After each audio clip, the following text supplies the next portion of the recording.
Pourquoi je ne sais pas être heureuse? D'après mon expérience, la raison est le plus souvent transgénérationnelle. Un peu comme la couleur des yeux, la taille, le caractère, il semblerait que la capacité à être heureux serait innée, inscrite dans les gènes. L'aptitude au bonheur se transmet-elle tout aussi génétiquement?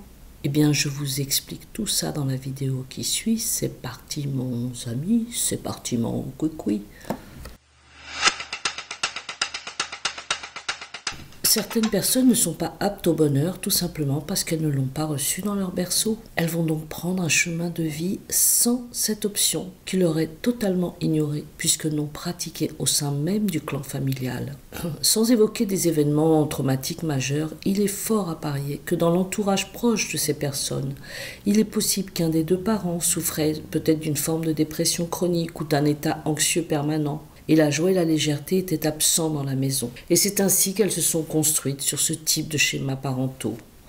Ce paramètre n'ayant pas existé dans leur histoire, elles vont répéter un fonctionnement et vont modéliser ce qu'elles ont vu et entendu dans leur enfance, et reprendre à leur compte ces habitudes familiales sans prétendre à l'option bonheur, ou tout au moins à l'option vie tranquille, vie agréable, vie sans conflit. Leur passé a été fait de difficultés de toutes sortes, comme des difficultés d'argent, beaucoup de souffrances, des problèmes divers, des mésententes, des querelles entre les parents et autres.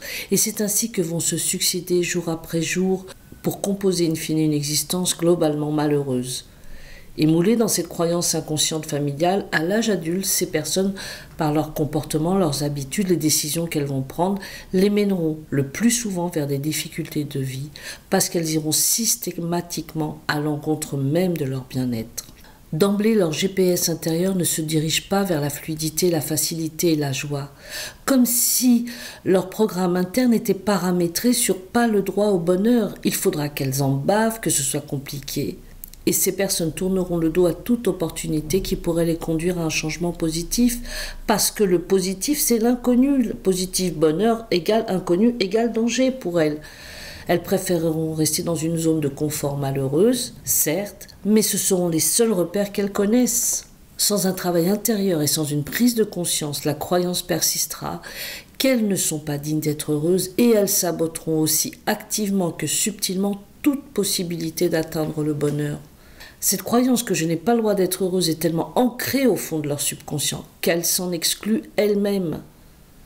Même si elles le voient chez les autres, elles peuvent assister à des moments de bonheur chez les autres autour d'elles, mais pour elles ont tiré la mauvaise pioche, point barre. Quand ces personnes doivent faire un choix décisif pour leur vie, pour leur futur, elles vont s'obstiner à prendre systématiquement la direction opposée. Elles savent que ça n'est pas le bon choix, la bonne route, mais elles s'y engouffrent quand même, allant à l'encontre de leur choix profond. Et oui, si ce choix les rendait heureuses, rendez-vous compte, elles n'en vont pas prendre ce risque. Peut-on parler ici de loyauté familiale? Ah oui, très probablement. Alors, est-ce qu'on peut y remédier? Bonne nouvelle, le bonheur, si on ne l'a pas eu dans le berceau, eh bien, on peut l'apprendre progressivement, comme toujours, ça va piano, piano. Mais on tend vers ça. En tout cas, il y a une prise de conscience. Le philosophe Alain disait « Il faut vouloir être heureux et y mettre du sien ». Alors, voici mes 4 conseils. Il y en a probablement encore beaucoup d'autres. Voici, moi, ceux que j'ai retenus.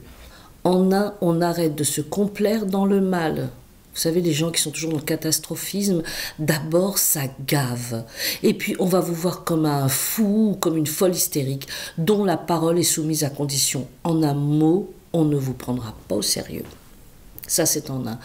En deux, quand vous êtes face à ce type de personnes, ici des membres de votre famille, et qu'ils partent dans ce discours défaitiste que vous connaissez tellement bien, osez leur faire face en tenant un discours à l'opposé du leur.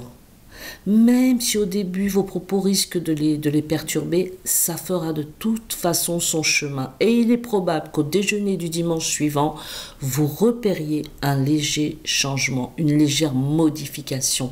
Quelquefois, il suffit de pas grand-chose. Vous les aiderez à se remettre en question, mais surtout ça va vous aider beaucoup aussi, vous, à prendre conscience et à modifier votre vision des choses. En 3, décidez aujourd'hui, maintenant, que vous avez le droit d'être heureux. En prenant cette décision, vous allez voir peu à peu des choses remonter à votre conscience, des décisions que vous avez prises, des choix de vie que vous avez acceptés.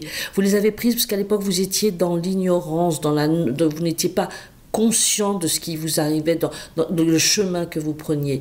Ne soyez pas en colère contre vous, bien au contraire. Aujourd'hui, vous êtes dans la conscience de tout ça et vous ne referez plus les mêmes erreurs. En 4, soyez égoïste, avec douceur, avec assertivité, mais soyez égoïste. Avant de terminer cette vidéo, attention, attention les amis, aux fausses raisons. Je serai heureux quand j'aurai mon appart, quand j'aurai un travail, quand j'aurai un partenaire ou une partenaire, quand j'aurai divorcé, quand j'aurai déménagé, blablabla, blablabla. Tout ça, c'est de la flûte. Que nenni. Demain, les amis, c'est aujourd'hui. Et s'il y a une décision à prendre, c'est maintenant. Et bien voilà, la vidéo est maintenant terminée. N'oubliez pas, vous méritez, nous méritons le meilleur. Filet mail, goodbye, à bientôt, arrivederci. Bisous, bisous les amis.